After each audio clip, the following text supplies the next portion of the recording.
Hi beautiful people, welcome back to my YouTube channel Sun Non-Stop. It's me guys, Sanu and you are watching Sun Non-Stop. तो guys again I'm back with another amazing video और हम लोगों ने Indian army की काफी ज्यादा videos के ऊपर रिएक्शन वीडियो बनाया, एटीट्यूड, उनकी पावर के ऊपर और भी काफी ज्यादा चीजों को लेकर जो है उनकी ट्रेनिंग्स के ऊपर जो है वो वीडियोस बनाई और देखा कि इंडियन आर्मी बहुत ही पावरफुल है। और आज हम लोग जो वीडियो देखते जा रहे हैं the dark side of Indian army, ठीक है। तो आज हम देखेंगे कि इंडियन आर्मी की डार्क साइड कौन सी है। एएन डिफेंस के चैनल से ये मैंने वीडियो ली है। फटाफट से वीडियो को करते हैं स्टार्ट, लेकिन उससे पहले गाइस अगर आप लोग ने मेरे चैनल पर अगर अभी तक आप लोगों ने मेरे चैनल को सब्सक्राइब नहीं कर रखा, पहले फटाफट से जल्दी जल्दी मेरे चैनल को सब्सक्राइब कीजिएगा, वीडियो को लाइक और शेयर जरूर दीजिएगा। और इंडियन आर्मी की डार्क साइड देखने के लिए आप लोग तैयार है। इस वीडियो के अंदर जो भी चीजें बताई जाएंगी मुझे नहीं पता, मैं तो इसको अभी देखने वाली हूँ और क्या क्या चीजें वो डार्क साइड दिखाएंगे। आप लोगों ने मुझे ये चीज बताना है कि जो इस वीडियो के अंदर दिखाया गया है वो सच भी है कि नहीं, सच है झूठ है मुझे नहीं पता। तो मैं भी अपने लास्ट पे जो है वो अपने रिव्यूज इसके बारे में जरूर शेयर करूंगी आप लोगों के साथ, तो वीडियो को स्किप नहीं करना आप लोगों ने, ठीक है। तो let's start the video guys. जय हिंद, वंदे मातरम। इंडियन आर्मी के भीतर दो बड़े प्रॉब्लम्स को आज मैं इस वीडियो में एड्रेस करने वाला हूँ। कोई ऐसा होना चाहिए जो इनके बारे में बात करे। भारत में बहुत बड़े बड़े डिफेंस चैनल्स मौजूद है जिनके मिलियंस में सब्सक्राइबर है, लेकिन वो भी इनके ऊपर कभी बात नहीं करेंगे। दो प्रॉब्लम बताने के बाद आप खुद मुझे कमेंट बॉक्स में लिखना क्या ये प्रॉब्लम्स हैं या फिर नहीं है। सबसे बड़ा प्रॉब्लम जो इंडियन आर्मी में मुझे लगता है वो है अग्निवीर योजना। Recently defence minister Rajnath Singh साहब ने अग्निवीर योजना को लेकर के एक बहुत बड़ा बयान दिया है। पहले उस बयान को सुन लेते हैं। ऐसे नौजवानों की भर्ती हम अग्निवीर के माध्यम से कर रहे हैं और उनके फ्यूचर के साथ भी हम किसी भी सूरत में खिलवाड़ नहीं होने देंगे, इस बात की पक्की गारंटी है। उसके लिए जो कुछ भी सिस्टम में चेंज लाया जा सकता है अथवा फर्दर उनके फ्यूचर को देखते हुए सर्विसेज में जो रिजर्वेशन वगैरह का प्रोविजन है ये सब हम लोगों ने इंश्योर किया है। कहीं पर यदि कोई ड्रॉबैक इसमें हमको दिखाई देगा तो उसमें सुधार करने के लिए भी हम पूरी तरह से तैयार हैं। देखा आपने, उन्होंने कहा कि अग्निवीर योजना के भीतर अगर कोई ड्रॉबैक या फिर कोई सुधार करने की आवश्यकता होगी तो गवर्नमेंट उस पर अमल जरूर करेगा। मैं तो डे 1 से कहता हुआ आ रहा हूँ कि यह अग्निवीर पूरी तरीके से एक फ्लॉप डिसीजन है इंडियन गवर्नमेंट के द्वारा। आप खुद बताओ, 4 साल के लिए कोई फौज ज्वाइन करेगा सर? फौज के अंदर इस देश के लिए मर मिटने का जो जज्बा और जुनून है वो एक दिन में नहीं बनता है, वो बनता है पलटन में रह करके, पलटन के तौर तरीके सीख करके, पलटन में अपने सीनियर्स को लड़ते हुए देख करके।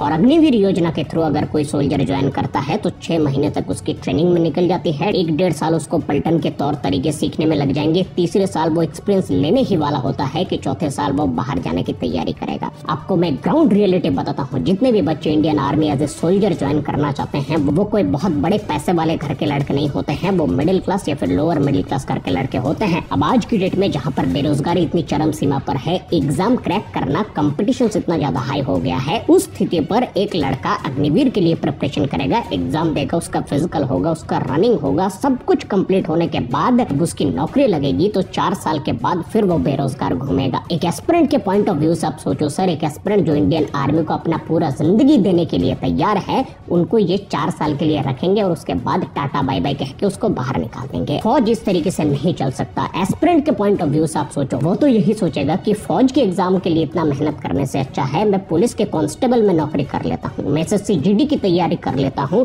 सीआरपीएफ बीएसएफ आईटी बीपी में कांस्टेबल रैंक में नौकरी कर लेंगे, कम से कम पक्की नौकरी तो मिलेगी। 4 साल के बाद बेरोजगार घूमना तो नहीं पड़ेगा, क्योंकि वही सेम एफर्ट उसको अग्निवीर के एग्जाम में भी लगाना पड़ रहा है। वही दौड़ हो रही है, वही फिजिकल हो रहा है, वही मेडिकल हो रहा है, उसके लिए भी सेक्रीफाइस करना पड़ रहा है। लेकिन इस तरफ आपको मिल रहा है पक्की नौकरी पुलिस में, एसएससी जीडी में, और दूसरी तरफ आपको मिल रहा है 4 साल के बाद बेरोजगारी।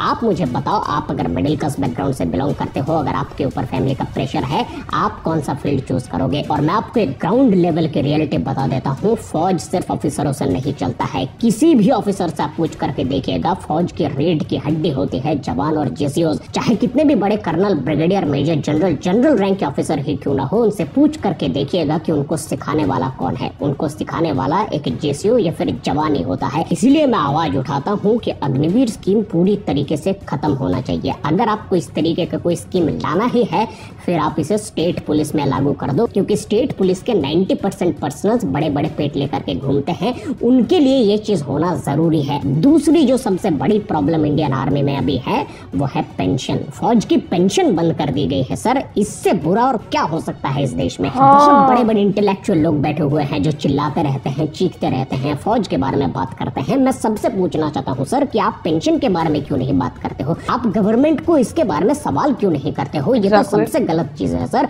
आज भी मैं आपको बताना चाहता हूँ ये जो नेता लोग हैं ये निर्लज्ज तरीके से पेंशन ले रहे हैं। चाहे कोई नेता एक दिन के लिए भी एमएलए या फिर एमपी बनेगा तो उसको लाइफ टाइम गवर्नमेंट की ओर से पेंशन मिलता रहेगा, लाइफ टाइम उसको फैसिलिटीज मिलती रहेगी, ये सच्चाई है। और जो देश के लिए मर मिटने के लिए तैयार है, 45 डिग्री टेम्परेचर में, 50 डिग्री टेम्परेचर में बॉर्डर की सुरक्षा कर रहा है, -50 डिग्री सेल्सियस टेम्परेचर में बॉर्डर की सुरक्षा कर रहा है, उनको जब पेंशन देने की बात आती है तब सरकार ये कहती है कि हमारे पास में पैसा नहीं है। मैं पूछना चाहता हूँ सरकार से, अगर पैसा नहीं है तो 12,000 करोड़ रुपए अदानी का लोन किस तरीके से गवर्नमेंट ने माफ कर दिया। नीरव मोदी ने 28,000 करोड़ का घोटाला कर दिया, वो पैसा किसका था, वो पब्लिक का पैसा था, उसका हिसाब सरकार से कौन मांगेगा, सरकार कब उसका हिसाब देगा कि पब्लिक का इतना सारा पैसा लूट गया, खत्म हो गया, बर्बाद हो गया, इसके बारे में कोई बात नहीं करेगा। लेकिन जब बात आएगी फौज की पेंशन की उस वक्त पर सरकार हाथ खड़ा कर देगा कि हमारे पास में तो पैसा नहीं है। वाह भैया। और फौज में लाइफ रिस्क होता है, वो सोल्जर नहीं उसका पूरा परिवार सफर करेगा अगर उस सोल्जर को कुछ हो जाता है तो।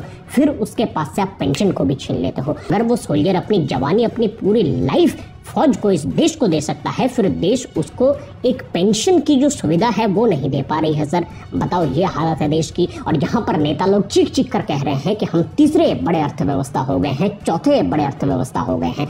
क्या फायदा इतने बड़े अर्थव्यवस्था का जहाँ पर फौज को देने के लिए सरकार के पास में पैसा तक नहीं है।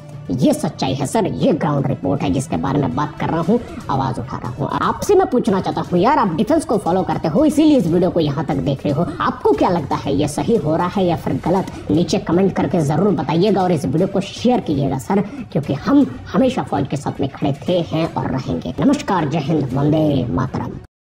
काफी अच्छी, काफी इंफॉर्मेटिव वीडियो थी ये वाली। और ये चीज मैं भी बोलना चाहूंगी कि अगर कोई 4 साल ट्रेनिंग कर रहा है, ठीक है, आर्मी का बंदा, तो उसको प्रॉपर जॉब्स क्यों नहीं दी जा रही? वो बेचारा फिर इधर उधर तो दर बदर धक्के तो नहीं ना खा सकता, ठीक है। और दूसरी चीज ये कि पेंशन तो बहुत जरूरी होती है। कुछ लोग ऐसे होते हैं जिनके एक एक बेटा होता है, ठीक है, वो माँ भेज देती है, ठीक है, और उसके बाद उसके पास और कोई बच्चा नहीं है, तो पेंशन तो पीछे फिर उसकी माँ को किधर से वो खाए पिएगी? अगर उसने अपना बेटा जो है अपने कंट्री के ऊपर कुर्बान कर दिया है, या कोई वाइफ है, ठीक है, उसके बच्चे छोटे हैं, कोई इनकम रिसोर्स नहीं है, अगर खुदा ना खास्ता उनका हस्बैंड जो है वो आर्मी में है और उसकी डेथ हो जाती है, और फिर वो बच्चों को कैसे पालेगी, वो खुद कैसे? तो पेंशन तो लाजमी एक चीज होती है ना, कि जो पीछे लोग होते हैं उनको अगर किसी को कुछ हो जाता है, या काफी बंदा बुजुर्ग हो जाता है आर्मी के अंदर, अपनी जो खिदमात को सरअंजाम देते देते वो बंदा बुजुर्ग हो जाता है, ठीक है। अब क्या है कि अब उसको भी तो किसी ने संभालना, उसकी जेब में भी तो कुछ आए ना, क्योंकि उसने सारी जिंदगी जो है वो अपनी जवानी जो है वो फौज को दे दी, जहां उसको ये चीज थी कि वो भी तो फौज में नहीं था जा सकता, वो भी कोई दूसरी नौकरी करता, अपनी बीवी बच्चों के पास रहता, अपनी लाइफ को एंजॉय करता, बट नहीं, उसने जो है वो अपनी लाइफ जो है वो आर्मी के लिए दे दी, अपने पूरी कंट्री के लिए दे दी। उसने खुद जो है वो हमने देखा आर्मी की ट्रेनिंग कैसी होती है, और वो कैसी किन किन हालात के अंदर वो रहते हैं, कैसे कैसे ऑपरेशंस उनको करने पड़ते हैं। ये सारी चीजें होते हुए भी जो है वो लोग जो है वो आर्मी के अंदर जाते हैं और अपने लोगों के लिए ये सारा चीजें करते हैं कि वो सेफ एंड साउंड रह सके। लेकिन अगर फिर उनके साथ ऐसा होता है तो ये तो चीज गलत है, तो इसके लिए तो आवाज उठानी चाहिए आप लोगों को। तो गाइज, आप लोगों को आज की वीडियो कैसी लगी कमेंट बॉक्स के अंदर जरूर बताइएगा। चैनल को सब्सक्राइब, वीडियो को लाइक शेयर देना बिल्कुल नहीं भूलना। तो चलेगा, मिलते हैं नेक्स्ट वीडियो के अंदर। Bye bye.